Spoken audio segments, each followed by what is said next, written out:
Praise the Lord. கர்த்தருடைய நாமம் இந்த நாளிலும் மகிமைப்படுவதாக. நம் இணைந்த ஆண்டவரே சந்நிதியில் தேவ வார்த்தையை தியானிக்க தந்த கிருபைக்காய் ஆண்டவருக்கு நன்றி செலுத்துகிறேன். இந்த நாளிலும் சங்கீதங்களின் புஸ்தகம் 66ஆம் அதிகாரம் 20வது வார்த்தையை வாசிக்கிறேன். என் ஜெபத்தை தள்ளாமலும் தமது கிருபையை என்னை விட்டு விலகாமலும் இருந்த தேவனுக்கு ஸ்தோத்திரம். ஜெபத்தை தள்ளாமலும் என்னுடைய தேவனுடைய கிருபையை நம்மை விட்டு விலக்காமலும் இருந்த தேவன் இந்த நாளிலும் கூட ஆமேன். தெய்வ கிருபை ஒவ்வொரு நாளும் புதியது. ஆமேன். தெய்வ கிருபை நம்மேல் இருப்பதினால் நம்முடைய ஜெபம் தேவ சந்நிதியில் போய் சேருகிறது. சில வேளையில் ஜெபித்து பல நாளுகளாயிருக்கலாம். நாம் அந்த ஜெபத்திற்கு பதிலை காணோமே என்று இருக்கலாம். ஜெபத்தை தள்ளாத ஒரு தெய்வன் நீ ஆராதிக்கிற கர்த்தர். இந்த கால வேளையில் ஆமென் சந்தோஷத்தோடு, ஆண்டவரே என் ஜெபத்தை தள்ளாத தெய்வன், உம்முடைய கிருபையை என்னை விட்டு விலக்காத தெய்வன், நன்றியோடு ஆமென். சூழ்நிலை எதிராக இருக்கும்போது தான் இதை சொல்லணும். ஆமென். தெய்வ கிருபை இழந்தது போல ஃபீல் பண்ணுறியா? ஆண்டவர்கிட்ட சொல், ஆண்டவரே உம் கிருபையை என்னை விட்டு விலக்காமலும் இருக்கிற என் தெய்வனே உமக்கு ஸ்தோத்திரம் என்று சொல். ஹல்லேலூயா. ஜெபம் கேட்கப்படவில்லையே, ஆமென், ஜெபம் ஆமென் தெய்வ சந்நிதியில் எட்டவில்லையோ என்று ஆமென் கலக்கம் ஏற்படுகிறதா?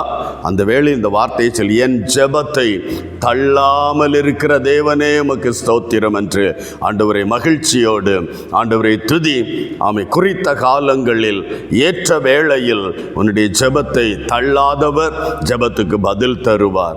கிருபையை விட்டு விலக்காதவர் கிருபை மேல் கிருபை தந்து உன்னை ஆசீர்வதிக்கிற ஒரு கர்த்தர் அவர். இந்த நாளிலும் கூட ஆண்டவரே ஆமென் சோர்ந்து போனேன் ஆண்டவரே, ஆமென் ஜெபம் ஆமென் தள்ளப்பட்டு விட்டதோ, என்னுடைய விண்ணப்பங்கள் தேவசனில் எட்டவில்லையோ என்று கலங்கி போனேன் ஆண்டவரே. இந்த வார்த்தையை கொண்டு என்னை தேற்றுகிறீரே என்று சொல்லி ஆண்டவரை நோக்கி பார். ஹல்லேலூயா. அவர் நல்லவர், ஜெபத்தை தள்ளாதவர், கிருபையை நம்மை விட்டு விலக்காதவர், அவர் பரிசுத்தர், அழைத்த தேவன். ஆமென். தகுதி உள்ளவர்கள் ஆனபடியால் அல்ல நம்மை அழைத்தது, தகுதி இல்லாத இடத்தில் இருந்த நம்மைத்தான் தேவன் அழைத்து தகுதிப்படுத்தி நம்முடைய ஜெபத்தை தள்ளாதவர். நிச்சயமாய் ஆமென் நம்முடைய ஜெபம் கேட்கப்படும். நிச்சயமாய் நம்முடைய ஜெபத்திற்கு பதிலை நம் கண்கள் காணும். நம்முடைய வாழ்க்கையில் அதை நாம் அனுபவிக்க போகிறோம். ஜெபத்தை தள்ளாதவர் நம்முடைய தேவன். ஜெபிக்கலாமா? அன்பு தகப்பனே, இந்த நாளிலும் என்னோடு இணைந்து ஜெபிக்கிற எல்லா தெய்வ பிள்ளைகளையும் ஒப்பு கொடுக்கிறப்பா.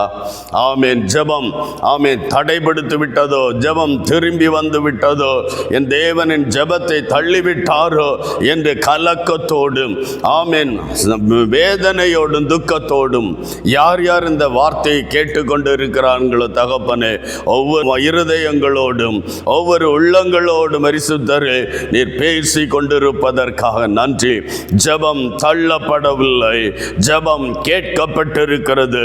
ஏற்ற வேளையில் அதற்குரிய பிரதிபலனை, ஏற்ற வேளையில் அதற்குரிய நன்மையை நாம் பெற்றுக்கொள்ள போகிறோம் என்கிற உறுதியோடு ஜெபிக்கிற எல்லா தேவ பிள்ளைகள் மேலும் தேவன் அந்த ஜெபத்திற்கு பதிலை கொடுத்து ஆமென் கிருபையை விட்டு விலகாத தேவன், விட்டு விலக்காத கர்த்தர் நம்முடைய பிள்ளைகளோடு இருந்து கிருபை மேல கிருபை கொடுத்து ஆசீர்வதிக்கும்படி ஒப்பு கொடுத்து ஜெபிக்கிறோம் இயேசுவின் நாமத்தில் பிதாவே, ஆமென், ஆமென். கிருபையை விட்டு விலக்காதவர், ஜெபத்தை தள்ளாத தேவன். அல்லேலூயா. God bless you. Praise the Lord.